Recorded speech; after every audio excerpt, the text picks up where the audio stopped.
Spring boot 3 series में अभी तक हमने जाना था कि कैसे हम बेस्ड ऑन आईडी पे ऑब्जेक्ट को हम फेच कर सकते हैं, इसके बारे में हमने जान चुका है। ओके, अब हम जाने कि जो एग्जिस्टिंग डाटा हमारा डीबी में सेव है, जैसे कभी आप जाइएगा यहाँ पर तो हमारे पर्टिकुलर डीबी में इतने 4 रिकॉर्ड सेव, इनमें से अपने किसी रिकॉर्ड को डिलीट करना है।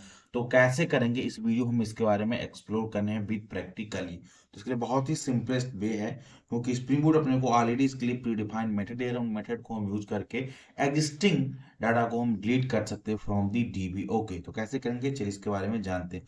तो सबसे पहले हम एग्जिस्टिंग कोड को कमेंट करते हैं, देन डिलीट करने के लिए कोड लिखते हैं। ओके, हमारा टेस्ट डॉट रनर है, इसी के अंदर हम आएंगे और यहाँ पर इसके लिए कोड लिखेंगे।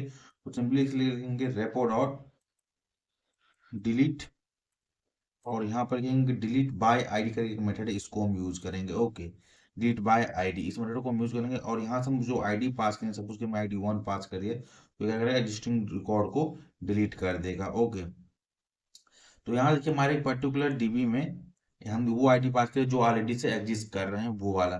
तो अभी मैं आपको दिखाता हूँ, अगर मैं ऐसा कोई आईडी पास कर रहा हूँ जो क्या काम कर रहा है, एग्जिस्ट ही नहीं कर रहा तो कैसा है, मैं सपोज 10 पास कर देता हूँ। ओके, और वेट करता हूँ अपने डिजायरेबल आउटपुट के लिए। उससे पहले एक मैसेज में प्रिंट करता हूँ, system dot out dot println, और देखता हूँ ऑब्जेक्ट डिलीटेड। ओके, ऐसा करके हमने एक मैसेज पास कर दिया। देन यहाँ से हम आते हैं एप्लीकेशन डॉट क्लास पे और यहाँ से run as spring boot app पर क्लिक करते हैं और हम वेट करते हैं क्या हमारा डिजायरेबल आउटपुट है। हमने वो आईडी पास किया जो आईडी ऑलरेडी से एग्जिस्ट ही नहीं कर रहा हमारे डीबी में, तो यहाँ पर कैसा आ रहा है। तो देखिए यहाँ से हमारा एप्लीकेशन बूट को स्टार्ट होने के लिए वेट करते हैं। इसने क्या काम किया कि एक क्वेरी यहाँ पर सबसे पहले इसने एक सेलेक्ट क्वेरी फायर किया, जो भी हमने आईडी दिया था उसके बेसिस पे इसने एक सेलेक्ट क्वेरी फायर किया और चेक करा क्या ऑब्जेक्ट है कि नहीं। और ऑब्जेक्ट है था तो उसके बाद एक डिलीट को चला था, चेक किया कोई ऑब्जेक्ट है ही नहीं तो सिंपली कुछ नहीं किया, कुछ वो ऑब्जेक्ट है ही नहीं। उसके बाद सिंपली जो आगे का लाइन था उस लाइन को एग्जीक्यूट कर, बट अब हम वो आईडी पास कर रहे हैं। मीनिंग क्या हो कि आप अगर कोई आईडी पास कर रहे हैं इस पर्टिकुलर मेथड में, अगर वो आईडी एग्जिस्ट नहीं कर रहा है तो सबसे पहले आकर चेक करता है क्या इस आईडी के बेसिस पे कोई ऑब्जेक्ट एग्जिस्ट कर रहा है कि नहीं कर रहा है। अगर ऑब्जेक्ट एग्जिस्ट कर रहा होगा तभी वो डिलीट क्वेरी फायर करेगा, अदरवाइज नहीं करेगा। ओके, अब यहाँ पर देखिए हमने इस पर्टिकुलर क्वेरी के लिए 1 के लिए चला कर देखा, तो मैं अगेन सर्वर को स्टॉप करता हूँ। देखिए यहाँ पर दो क्वेरी फायर कर सकते हैं, चेक करेगा वो आईडी पे जाकर क्या इस आईडी पे कोई ऑब्जेक्ट एग्जिस्ट कर रहा है, तभी उसके बाद वो डिलीट का क्वेरी फायर का, अदरवाइज नहीं करेगा। ओके, तो राइट क्लिक करते हैं, run as spring boot app पर हिट करते हैं और वेट करते हैं अपने डिजायरेबल आउटपुट के लिए। ओके, तो हमने अगेन सर्वर को स्टॉप किया और यहाँ पर फिर इस पे जाएगा, इस आईडी के बेसिस पे चेक करेगा जो हमने आईडी पास किया उस बेसिस पे क्या कोई ऑब्जेक्ट चल रहा है। तो देखिए सबसे पहले हम आईडी जो पास किया उसने उसके बेसिस पे एक ऑब्जेक्ट किया, क्या इस आईडी के बेसिस पे कोई ऑब्जेक्ट एग्जिस्ट कर रहा है, अगर कोई एग्जिस्ट कर रहा है देन उसके बाद इसका delete from product where ID equal to delete, then उसके बाद इसने डिलीट कोड को फायर किया, देन उसके बाद ये वाला हमारा लाइन एग्जीक्यूट हुआ।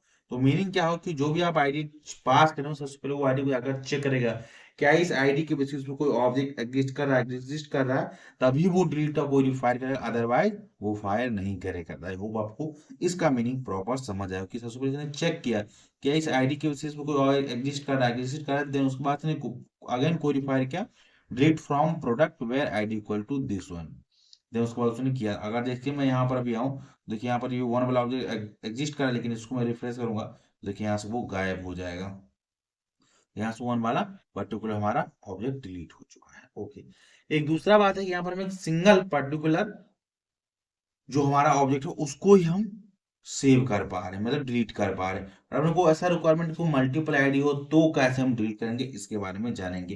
अभी तो हम एक ही को कर पा, लेकिन हम चाहते हैं मल्टीपल को डिलीट करने के लिए, तो कैसे करेंगे। ओके, तो अगेन यहाँ से आते हैं और यहाँ पर एक सिंपलेस्ट वे है उसको हम यूज करेंगे। तो यहाँ पर लिखेंगे रेपो डॉट डिलीट